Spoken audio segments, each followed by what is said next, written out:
This is Judge Joe Brown, and we're listening to We All Be News, news-free Dixie for the 21st century. When they got ready to come down to Memphis to do some filming for the film, they asked the music director, who is Eva Jesse, and you need to look her up too. Eva Jesse was the music director for the film, came to Memphis on a train with all the rest of the cast, and when they came in, she inquired to a Pullman porter about a soprano that he could recommend for her because her soprano refused to come south. Okay. I got you. Mm-hmm. And so he sent her to Central Baptist Church, where my mother was a member, and in the choir and the pianist for the church. And she went over and talked to my mother and asked her would she come downtown to the Old Travelers Hotel and do an audition for her. So she did, and that's how she got picked up. She was not the only acting she did in the film was the acting they did with the singing.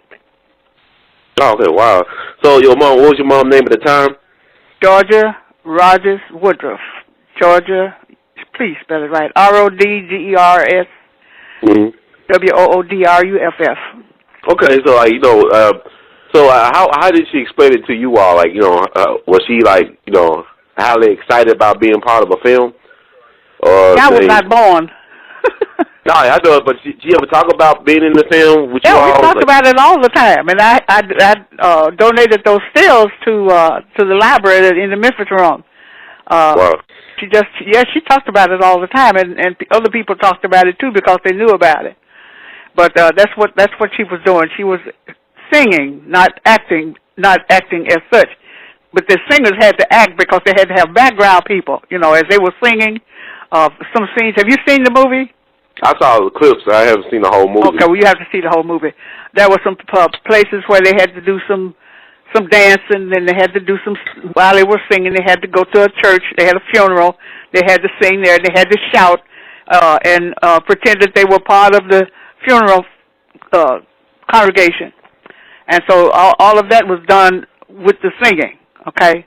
Mm-hmm. And there's quite a bit of music in there, so you'd have to see the film to appreciate it. So the main actors in the movie were Dick Haynes and Nina Mae McKinney. Those were the leading actors. Now, we had another young man from here. We had three young men that King Vita picked up at the Peabody because they used to dance out in front of the Peabody. And one of them was Robert. I cannot think of Robert's last name right now, but he was Bones that used to be on Beale Street with Rufus Thomas. Mm-hmm. So you can find that out. And all three of those boys went. They were young at that time, little fellas. So they all went to Hollywood also and acted in the film. Oh, wow, that's amazing. So did your mom ever get a chance to act in any more films? Did she have a desire to pursue? She did. No, when she came back, she went one more time, but she went to New York and worked with Miss Jessie, and that was just for singing. It wasn't a movie. Now, Eva Jesse was the woman that directed the music for George Gershwin's Porgy and Bess originally. Oh, wow. Yeah. So, wow, your mom moving in pretty heavy company right there. Oh, yeah, very heavy company, yeah. That's why I tell you, you go look at the stills, and you see pictures, of King Vita, first of all, because, did you know anything about him? No, man, tell us about him. He was a white guy from Texas. Yeah, he was the director of the film. Yeah, you would have to do some research on him because he did a lot of other pictures after that, but that was the only black. Over here, the only black film here ever done? Yes, uh-huh. Okay, that's Miss Carter. Yeah, I want to ask you, I know at that time, the music I saw was like a lot of jazz and blues.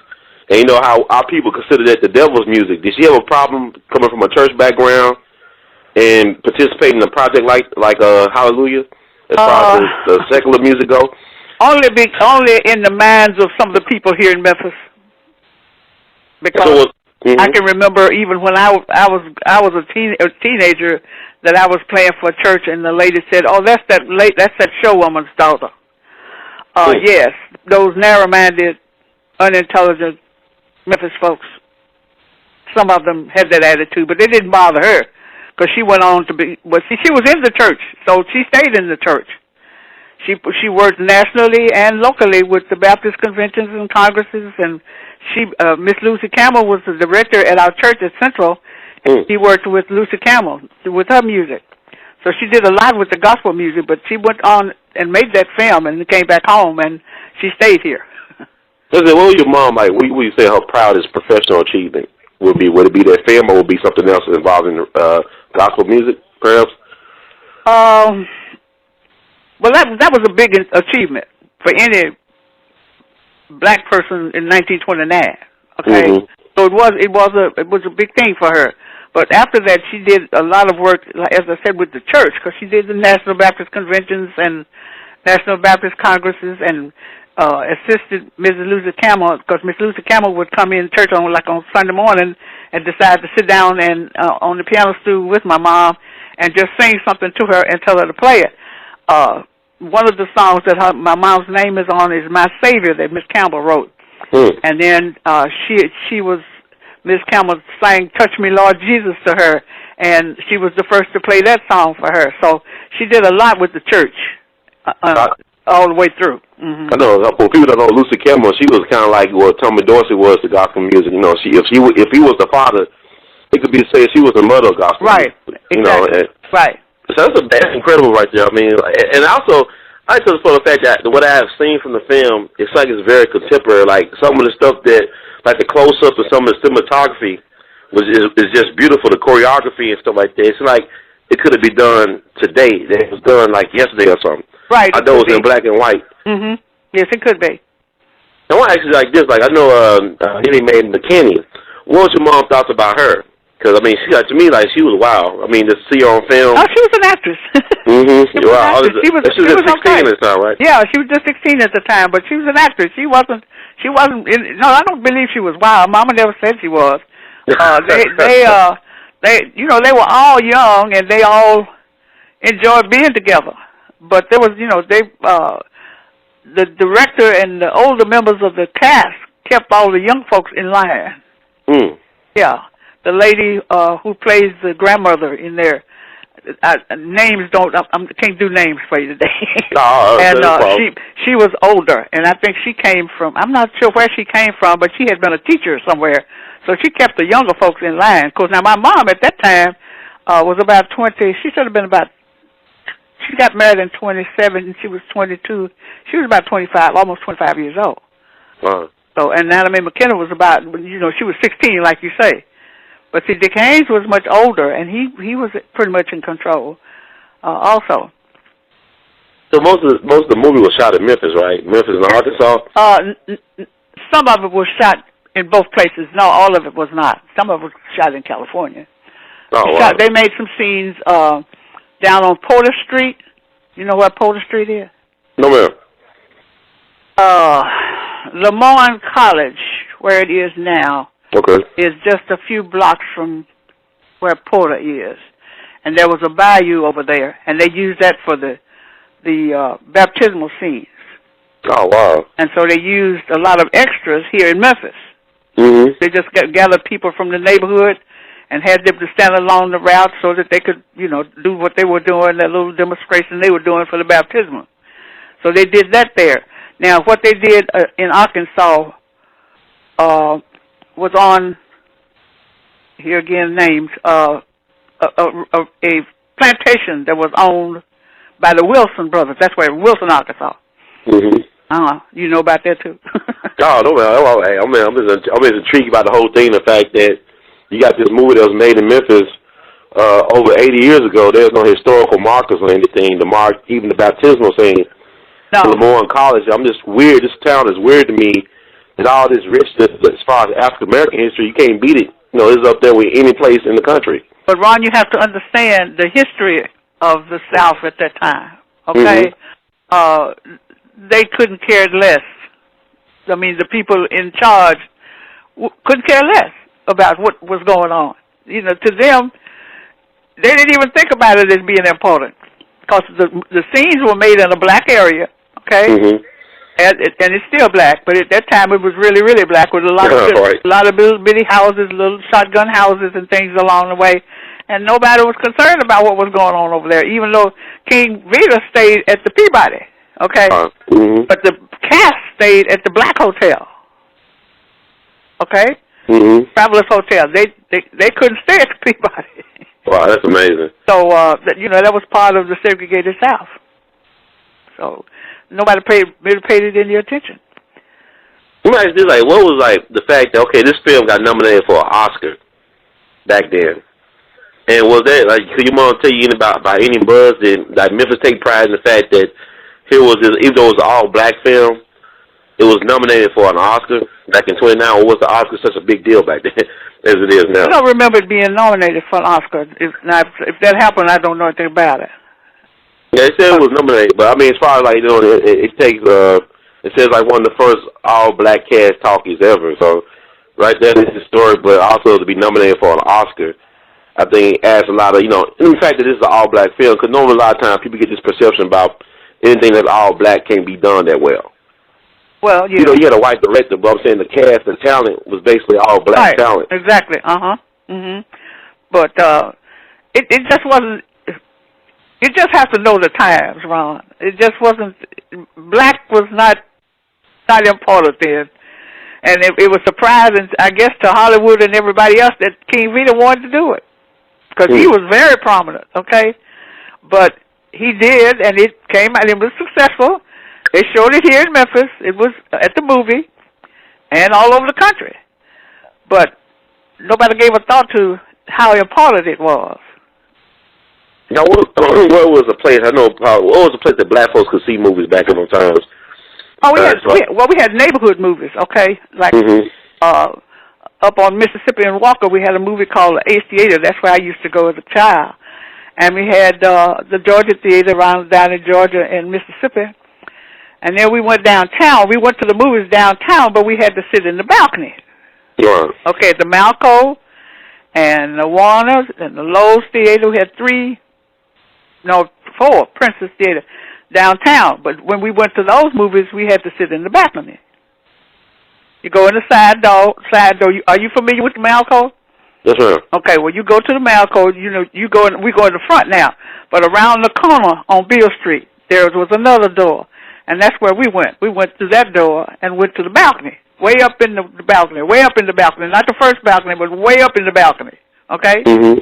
And we had to do the same thing to the other shows. Yeah, we could go to all of them, but we just had a certain place to sit. Now, Beale Street had movies. Now, we had the New Daisy, the Old Daisy, and the Palace, Beale Street. And we could do what we want to do down there, because that was our street. Yeah, it's different now, though. But which it is not anymore, right? Right. But Beale Street was ours. It was black. That was it for us, and we did whatever we wanted. We had the best restaurants. We had everything we needed right on Beale Street. Okay, but once we left Beale Street, then segregation took over again. Beale Street always got this perception of being like bunch of buckets of blood, like places where people get stabbed on a regular basis on the weekends, and there's a rough and rowdy crowd. But it wasn't like that at all, right? No. Now you had some, just like you have them now. But no, it wasn't like that, because we used to go down there as teenagers. As a teenager, which was much later than after Mama's movie.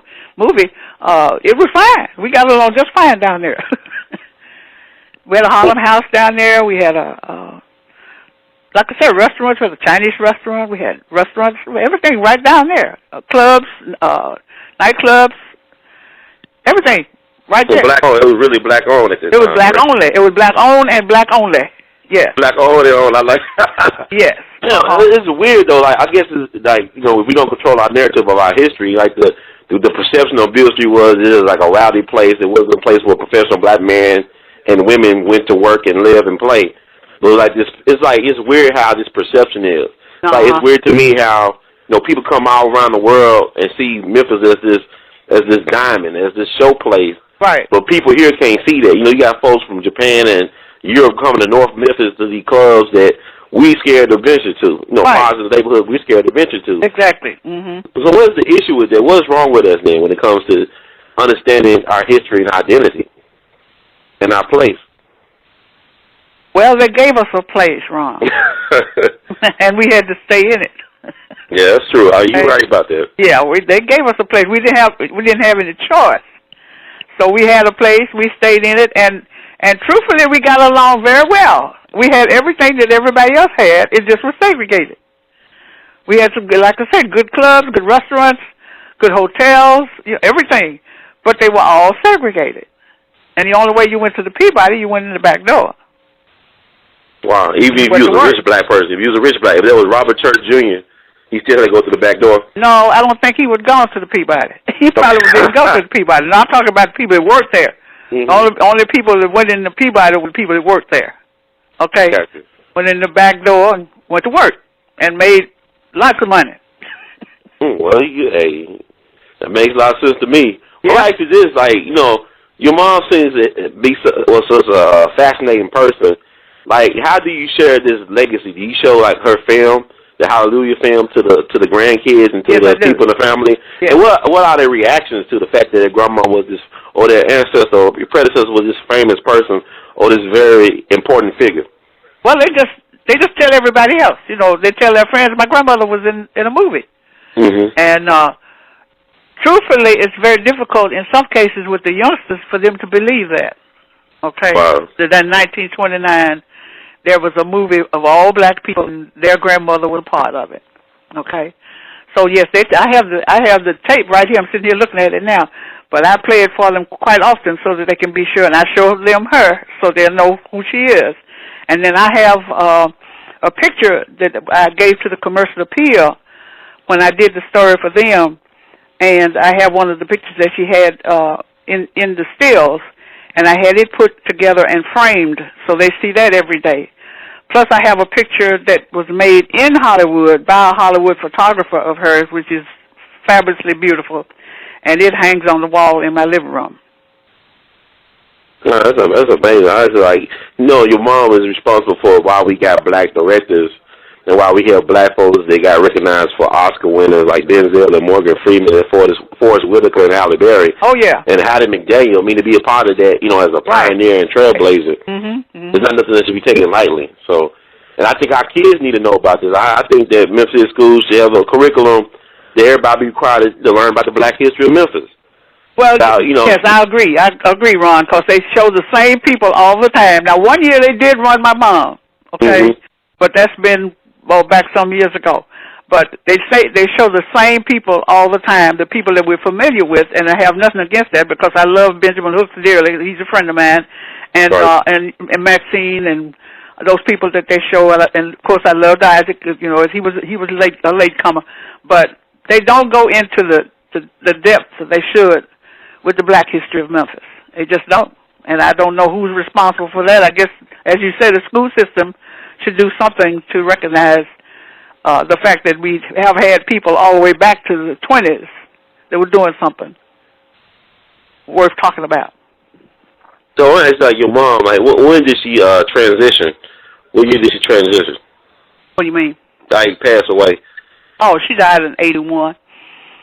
Well, it just be said. When you say she lived a full life, a very fulfilling life. Oh yes, definitely. And what was one thing you learned? What was one important thing you learned from your mom as far as how to live your life, and what did you take from your mom's life? Well, she was a good mom, and she was a glamorous mom. Okay, I never was able to live up to her glamour, but she was a very glamorous person. If you meet anybody that knew her, they'd tell you that she was when she came back from Hollywood, she was glamour plus.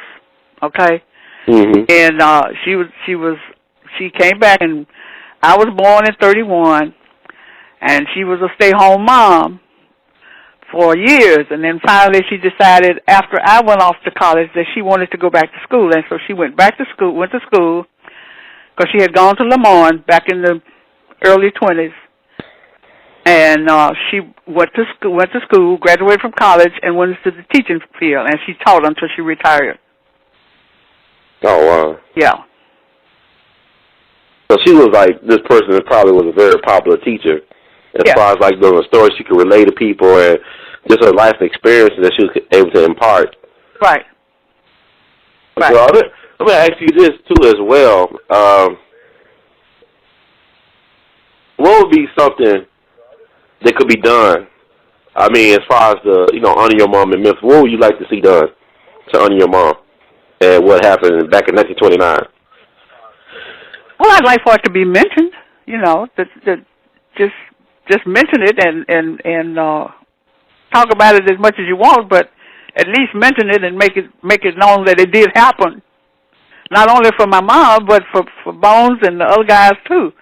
And because they were important. You know, Bones worked on the Bill Street with Rufus for years and years and years, and as a comedian and dancer, because he could dance. He danced in the movie. Okay, so I would like for it to be put out there so that everybody knows that it did happen, and maybe if they would show the movie somewhere and see if we could get people to go, or maybe I don't know about school children, because I don't know whether they could really appreciate the movie because it's so old and it has a lot of things that they're not familiar with, okay?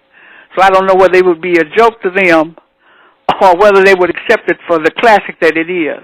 No, I'll tell you something. Well, I say, thank God for the internet, because like a brother said a long time ago, he said the revolution will be televised, but I say it will be online. Because I just seen the clips of Nene Mae McKinney doing a Solani shuffle, and hear that band and see all the cinematography and choreography is outstanding. Right. Because, when I looked at Citizen Kane for the first time, it's like that movie was made back in the 40s. That's why Orson Welles had these problems, because you make a masterpiece like that, you can't make nothing better than that, because it's still up to date. I remember, sometimes I'm really big into Jimmy Lunsford, another person with Memphis ties. Right. And every time I show people that short he did back in the 30s, of him, you got these young black boys named to man from Manassas High School, and his Fisk alumni buddies, and they put on this phenomenal show. And it's they was if they was around during this time, they'll be superstars. The choreography, the musicianship, the presentation. Right. And when I show kids or show even older people, like I show Congressman Cohen, I show kids at Manassas High School about this, they just can't believe it. It blows them away that folks from their neighborhood was able to achieve something like that that was out of sight. That's why I said we need to talk about the history, because these kids need a better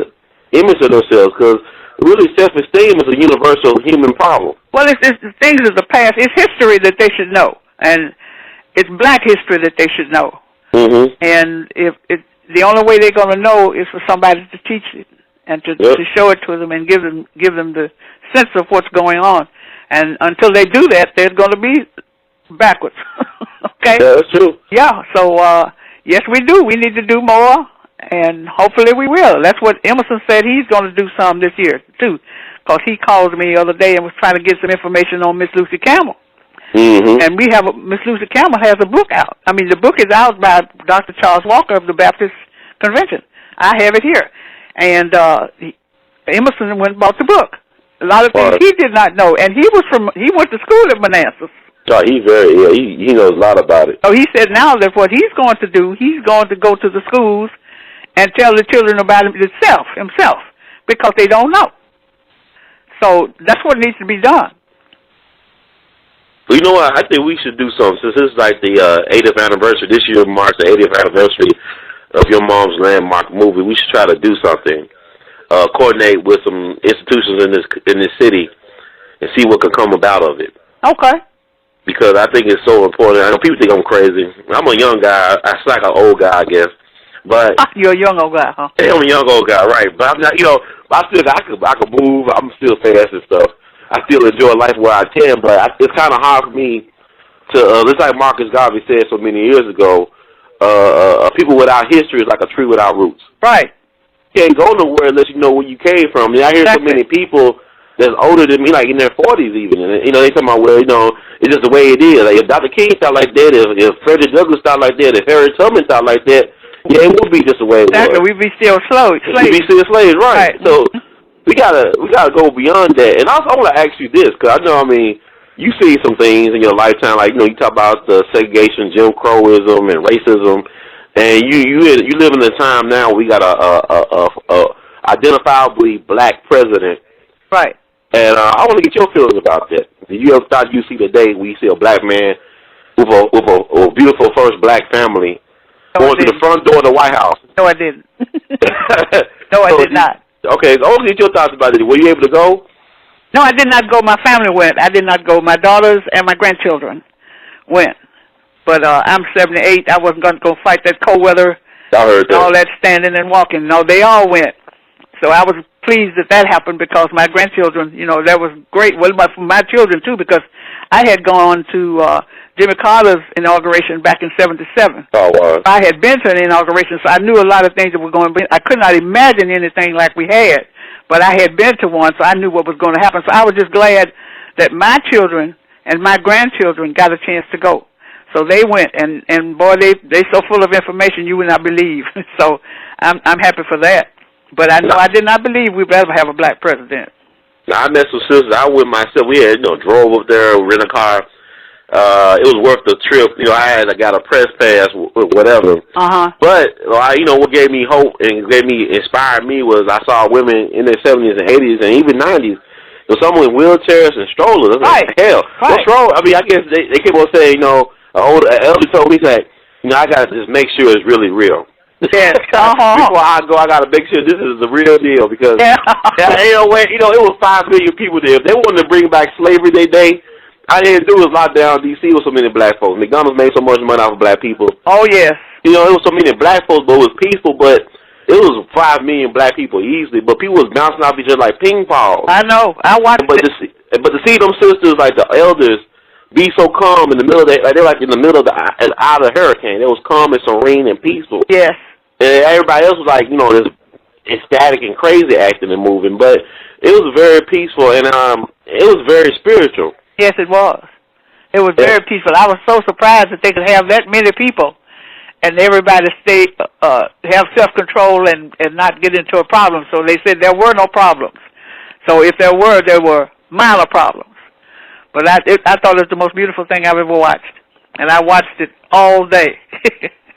That's good, because what I like about what he did, too, was how he paid, people criticized him for not coming to Memphis in the 40th anniversary observance of Dr. King's assassination. But what he did with Dr. Joseph Lowry and how he acknowledged, because a lot of people don't know, Aretha Franklin, she's from Memphis, but that Dr. King gave his I Have a Dream speech first at her daddy church in Detroit. Right. Before he gave it to D.C. So, the fact that he understands his time and place and what it took for him to get this moment, He's not running away from, but at the same time, you look at his family and look at his background, he is the world, you know what I'm saying? Yes, he is. He can empathize with everybody. It's good to have somebody in the office that could put together complete sentences. Right. Think before they talk. Yes. And be smart about it and show black guys that it's okay to be cool and have your stuff together. And I hope, I certainly hope that that's going to help our children, because I'm concerned about our young people, our teenagers and our young people, and I'm hoping that they will see this and realize that the sky's the limit. If they do what they're supposed to do, keep themselves out of jail, don't go to the pen, don't steal, don't do things that go get you in trouble. If I can just get them to understand that if they just look at him and make him their role model, it can change our whole race, truthfully. That's so true. Yeah, it's going to take some doing, because we need that so badly, because some of our children just don't know what direction is.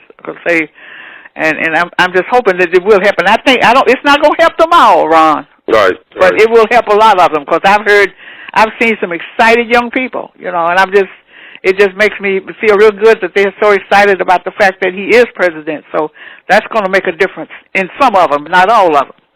Can't win all of them. That's true. At least all you do is try. Right. He told me that, you can't fail at anything if you keep on trying. Right. Right. So I think it's going to be great. So, Ms. Carter, you got any last words for this segment? I know I got to come back at you again from Lucy Campbell and some other stuff. And we'll be working on the Hallelujah thing, try to get that resurrected in the city. Okay. You got any words for our listeners? Any words you'd like to share? Well, I appreciate you hanging in here to get me to talk to you. I think I get you your Sunday best, though. No, you didn't get me in my Sunday best, because I wanted to be in my Sunday best. But I've enjoyed your being able to hang in there and just keep coming. That shows that you have a spirit of doing things like this should be done. And I'll be glad to talk to you. I don't have anything else. I just appreciate you being interested in my mom. It's important. It's really important. Your mom is me. Everybody, these are us. Your mom, what she did, she's me, and I'm her, and you me, and I'm you, and all that stuff. We are Right. So we're all connected, man. We're all brothers and sisters. I mean, we all connected. I mean, especially with the slavery thing, we all really, really related. Exactly. Yes, we are. Yes, we are. Yes, and I certainly appreciate you. So it's been good. So before I let you go, I want to get your Super Bowl pick. I know you're a football fan. Who's going to do it, Cardinals or Steelers? Well, my son is a scout for the Cardinals. Oh, wow. So he did a great job. He was the one that recruited Roger Camati from Tennessee State. And so I'll have to be with him Sunday, no matter what. Yeah, I'm pulling for the Cardinals too, because I mean, what they got. I mean, I went to school in St. Louis. I went to WashU in St. Louis. And I went there when they won that championship. I'm a big Kurt Warner fan. I'm glad to see his career back on track. But also, I mean, the head coach and another coach on the Cardinals team, they used to play with Pittsburgh. I mean, they used to coach with Pittsburgh when they had their championship run a couple years ago. So I'm pulling for them as well too. Oh, you're going to pull for both of them? Well, I'm pulling for the Cardinals. I mean, I like Mike Tomlin. Like he's the coolest coach out there. Oh yes. Yeah, I like him, but I hate to go against him. But I want to see the Cardinals do it. Yes. Because they never had one. They never went this far. 61 years, they said today. That's crazy. Yeah, 61 years they haven't done anything. So I'm pulling, and I'm pulling hard because of my son. That's right. Because that's an advantage too. So he get a bonus, right? Yes, I'm hoping he will. I'm hoping he will. Yes. And he's going to take his son, so my other grandson will be there, and I'm very, very proud of them too. So we just like doing things.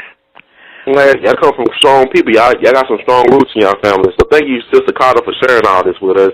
Well, okay, Ron. Word is due to us, and we love you madly. Well, thank you. We'll be talking. Yes, ma'am. Thank you. Okay, all right. All right. Bye-bye. Bye-bye.